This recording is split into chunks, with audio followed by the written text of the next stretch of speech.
Hi, I'm Vivian, 30 years old, and this is the day my family tried to steal everything from me.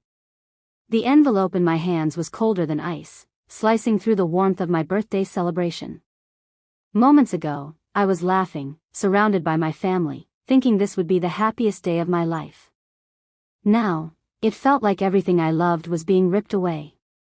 If you've ever felt betrayed by someone you trusted, hit that like button and subscribe, because this story proves sometimes the people closest to you can be the ones who hurt you the most. The living room of my childhood home smelled faintly of vanilla frosting and fresh pine from the small Christmas tree my mother had insisted on keeping up, even though it was March. The sunlight filtered through the tall Victorian windows, casting soft patterns across the polished hardwood floors I had spent years refinishing. I should have felt warmth, security, and love, but there was an undercurrent of tension I hadn't noticed before. I glanced at Saa, my cousin, perched delicately on the armrest of the sofa. She smiled, but it wasn't a smile that reached her eyes. There was something calculating in the tilt of her head, in the way she held her designer purse like a shield. My stomach twisted. I'd known Saa all my life, but lately, I'd started noticing the subtle cracks in her facade, the way she always seemed to push my boundaries, subtly undermine my achievements, and plant seeds of doubt in my parents' minds. "Open it, dear," my mother said, her voice high and light, but her hands trembled slightly as she handed me the envelope. "We're all so excited for you to see what's inside." The envelope, wrapped in shimmering silver paper with a delicate bow, felt deceptively innocent. I remembered the small card tucked into the corner. "Happy 30th, Viv. Love, Mom and Dad." A pang of warmth hit me. Maybe it really was going to be a happy birthday. I tore the paper carefully, savoring the last bite of chocolate cake lingering on my tongue. Then I saw it. A notice of eviction, bold, formal, and unyielding, staring back at me. My fingers trembled. My mouth went dry. What is this?" I barely whispered. "Mom. Dad." My mother's face fell. "Sweetheart, we've been trying to find the right time to tell you." "Tell me what?" I demanded, my voice shaking with disbelief. "That you're kicking me out of my own home? The home I've poured every ounce of my savings and every heartbeat into?" Saa cleared her throat, stepping forward in a way that made my pulse spike. "Vivian, be reasonable. The house was never officially yours. The deed is still in your parents' names. They've decided it's time for a change." I spun to face her, fury and disbelief clashing in my chest. "A change? And you're the one who gets to define what's reasonable." She tilted her head, smoothing the hem of her skirt like she was straightening out a problem she could control. "I'm just helping the family make the best financial decision. The market is hot right now." I laughed, bitterly, hollowly. "This is my home, not some investment property." My brother, Jay, finally spoke, his voice tentative. "Vivian, maybe we should discuss this privately." "No." I slammed the paper down on the coffee table, making the cake plates rattle. "I want answers, now. Why are you doing this? Why now?" My father refused to meet my gaze. "There have been concerns about your ability to maintain the property properly," he muttered. "What documentation?" Panic tightened around my chest like a vice. "Noise complaints, unauthorized modifications," Saa said softly, almost tenderly, as if comforting a child. "That's absolutely false." I turned to my best friend, Paisley, who had been standing frozen near the doorway. "Pa, you were there during every renovation. Tell them the truth." Paisley stepped forward, face set in determination. "Everything Vivian has done has been by the book. I've seen every permit myself. Every single one." My parents' expressions remained unreadable. My mother reached for my hand, but I jerked away. 30 days, to leave my home, on my birthday. The room spun. And then it clicked. This wasn't about the house. This was calculated, planned. The formal outfit, the polished smile, the carefully documented concerns, everything was a trap. Get out. I whispered, louder this time. Everyone, get out. One by one, they left the room. Only Paisley remained. She sat beside me, an anchor in the storm. This isn't over, Vivian. Something's not right here. We'll figure it out, she said. Anger replaced the shock and despair. SAA is behind this. She's always wanted this house. Ever since we were kids. And I'm going to prove it. I looked around my beloved home, the walls I'd painted, the fixtures I'd restored, the memories I'd built. I made a silent vow. This wouldn't be the last birthday I celebrated here. Not if I had anything to say about it. The morning after my disastrous birthday, I sat at the kitchen counter, staring at my phone. 17 missed calls from Mom, 5 from Jay, none from SAA. The sunlight fell across the countertop, mocking the chaos of the night before. Of course you need to eat something, Paisley said, placing a plate of toast in front of me. She had stayed the night, just like old college days, when we had all-nighters studying or planning late-night pranks. I can't eat, I said. I need to figure out what SAA has been telling my parents. My hands shook as I dialed my mother's number. Mom, I want the truth. Every lie. Every manipulation. Tell me what she's been saying about me, I demanded. A sigh crackled through the speaker. It's not just what SAA said, she showed us documentation. That's impossible. I shouted. I have every permit, every approval, right here. As the morning dragged on, the lies began to unravel. Emails, forged letters, manipulated signatures, even my parents' names had been used without their knowledge. One name leapt off the page, Marcus Quinn, SAA's father. Everything fell into place. SAA wanted my house for her fiancé, Valentine, and his luxury condo development project. 2 weeks. That was all the time I had before her wedding, when the family, business associates, and neighbors would gather, perfect timing to expose her. I felt a surge of determination. My hands shook, not from fear, but from the thrill of reclaiming control. The injustice was glaring, and I would make it right. The hours after that first confrontation were a blur. I couldn't sit still, couldn't eat, couldn't stop the thoughts spinning in my head. Every memory of my family's smiles, my parents' hugs, the laughter during birthdays past, now felt tainted, like a cruel joke. I walked from room to room in my home, the hardwood floors creaking beneath my feet, the walls echoing back the emptiness I felt inside. Paisley sat quietly at the kitchen table, watching me pace. Her presence was the only thing keeping me from completely unraveling. Vivian, you need to eat something. You can't fight this on an empty stomach. I shook my head. I don't need food. I need answers. I need proof. She sighed but didn't push. Instead, she slid her laptop across the table. We'll figure it out. But you're going to have to slow down long enough to think clearly. I sat, my hands trembling as I opened my own laptop. Files, emails, permits, each click felt like lifting a weight off my chest and replacing it with something heavier, dread. I knew that if SAA had already forged documents and manipulated my parents, the battle ahead wouldn't just be legal. It would be psychological. And she was good at that, too good. The first signs of manipulation. I began retracing everything from the past 6 months. Conversations that had seemed normal now had new meanings. Every suggestion from SAA, every helpful tip she gave to my parents, every sideways comment about the market or your ability to handle the house suddenly screamed calculated manipulation. I remembered one night, months ago, when she had leaned casually on my staircase railing, smiling, and said, "You're so lucky your parents are letting you handle the renovations, Viv. Some people wouldn't be responsible enough." At the time, I had laughed it off. Now, I shivered. She'd planted doubt, tiny seeds of mistrust, and my parents had unknowingly watered them.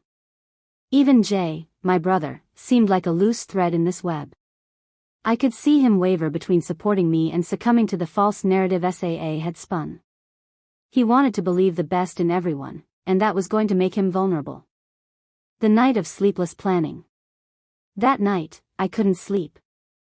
I sat on the couch, staring at the eviction notice still lying on the coffee table, illuminated by the soft glow of the living room lamp. The weight of betrayal pressed down on me, but beneath it, something else stirred, a quiet, simmering fire. I thought about everything SAA had ever done to me, subtle and overt. The way she'd undermined my confidence in school. How she'd whispered lies to my parents when I was busy trying to prove myself. And now, after years of careful planning, she was trying to take what I had worked hardest to build. My fingers hovered over my phone. I called Paisley, my voice barely a whisper. Pa. I need your help. I need to figure out what she's done and prove it. She didn't hesitate. I'm here. We'll start tomorrow. But first, sleep. We need our minds sharp for this. Sleep was a luxury I couldn't afford, but I closed my eyes anyway, imagining every possible scenario, the documents, the emails, the city planning proposals. My mind raced with strategies, counter-strategies, and worst-case scenarios. First confrontation attempt, failing. The next morning, I tried to confront my parents directly, to make them see the truth. I laid out what little I had, receipts for contractors, permit approvals, photographs of completed work. I expected shock, support, anger at SAA. Instead, I met hesitation and doubt. Viv, we just want what's best for you, my mother said softly, her hands trembling. We don't want you in financial trouble. I wanted to scream. I'm not in trouble. Everything I've done has been approved, inspected, documented. Jay tried to intervene, his voice tight. Vivian, maybe you should calm down before we jump to conclusions. I felt the walls closing in. Even my family, the people I trusted the most, were starting to doubt me. SAA's manipulation had taken root deeper than I had feared. That night, Paisley and I pored over every file again. Emails, permits, signed letters, even small details in property tax records, we dissected them all. Each inconsistency, each forged signature, became a piece of a puzzle that formed a picture of deliberate, malicious intent. Escalating threats. It wasn't just psychological warfare anymore. Small, ominous threats began appearing. A brick through my kitchen window one evening, with a note wrapped around it, "Step back, or you'll regret it." My hands shook as I held it. My pulse raced, my heart pounded. Whoever was behind this wanted me scared, terrified enough to leave without a fight. I called the police, but they were unhelpful.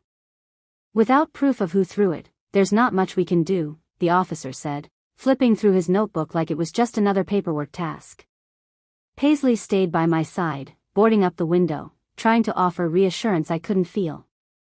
I knew one thing for certain, SAA wouldn't stop. Not until I was out of the house, and even then, I had no doubt she had contingencies in place. Breaking points and doubts. Every day, doubt crept in like fog. Had I misjudged my family? Was I overreacting? Could I really fight SAA and win? Then came the small victories, emails that didn't match official records, small inconsistencies in permit numbers, whispers from city officials hinting at irregularities in the development plans.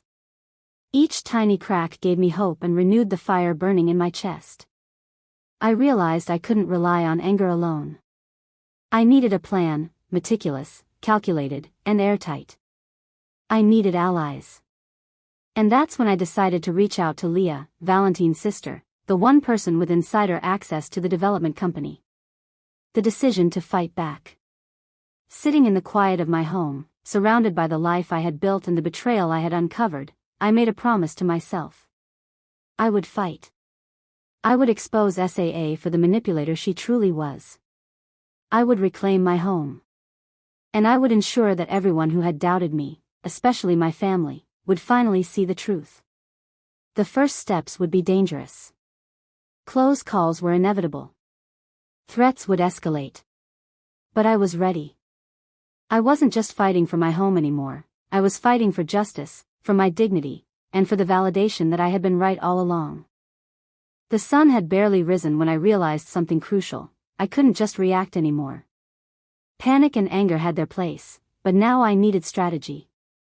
I needed information, allies, and proof so undeniable that even my parents, who had wavered, couldn't dismiss it. I called Paisley immediately.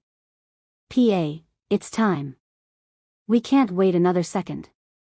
We need to dig into everything, SAA, her father Marcus, Valentine, everything. I want evidence that will leave them no room to argue." Her voice was calm but resolute. "I'm with you, Vivian. Let's do this right." We started with the obvious: city records, permits, and property filings. The deeper we dug, the more the picture clarified. Official records contradicted everything SAA had shown my parents. Permits she claimed were missing. All approved. Complaints she said had been lodged. None existed. Every document she'd used to manipulate my family had a flaw, a forgery, or a missing signature. Paisley leaned over my laptop, eyes narrowing. "Look at this, Vivian. The permit numbers don't match. The dates are off by weeks.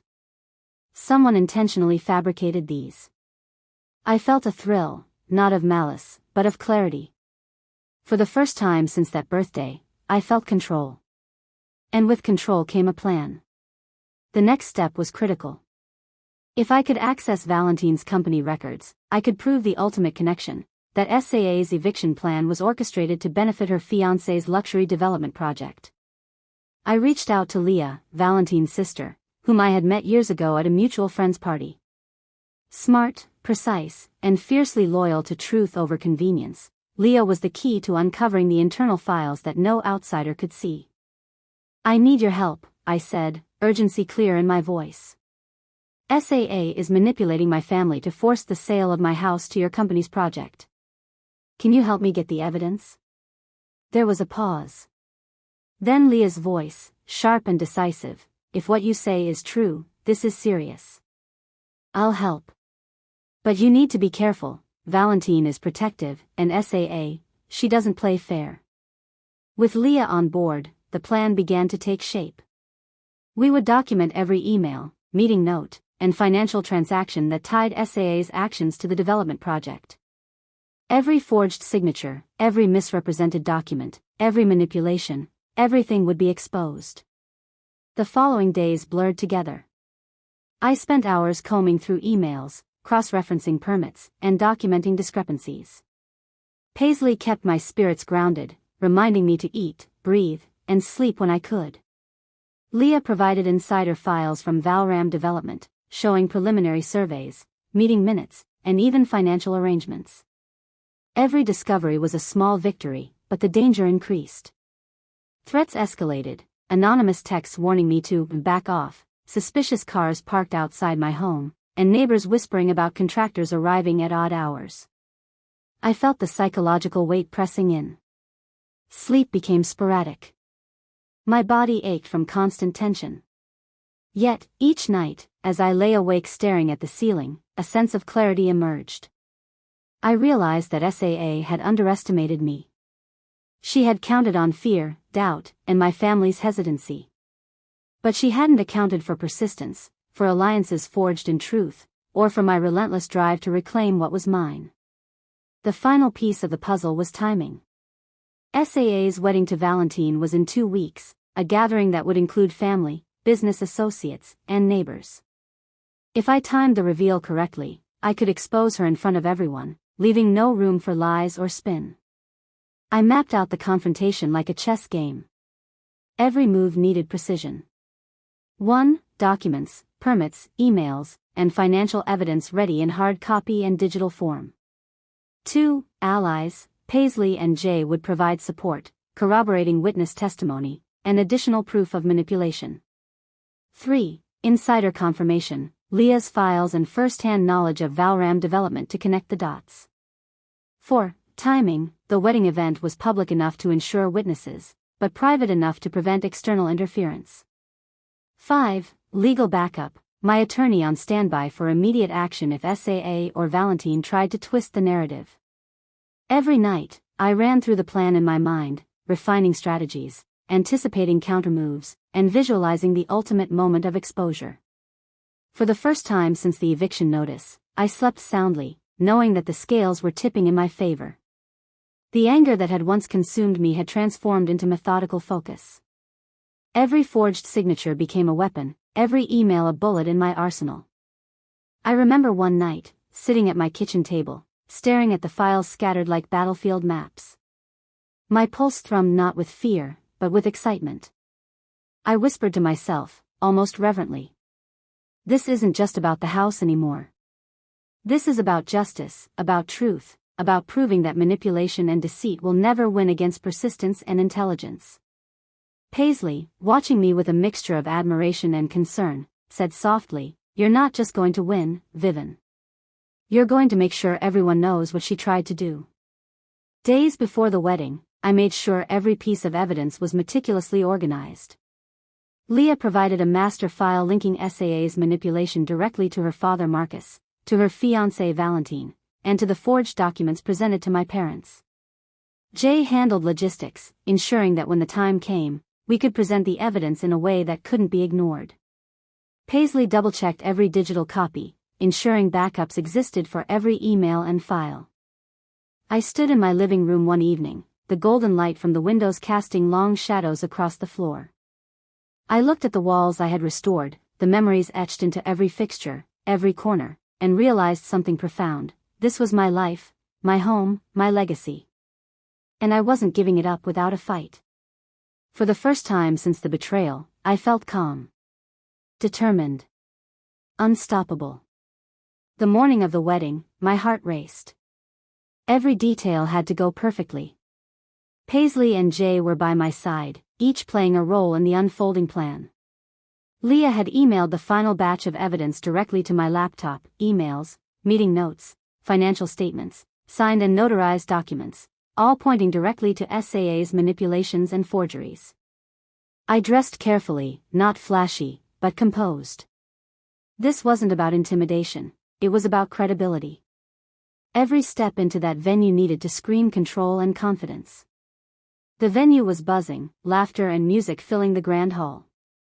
Families mingled, servers moved gracefully among tables, and the scent of fresh flowers mingled with the faint tang of polished wood.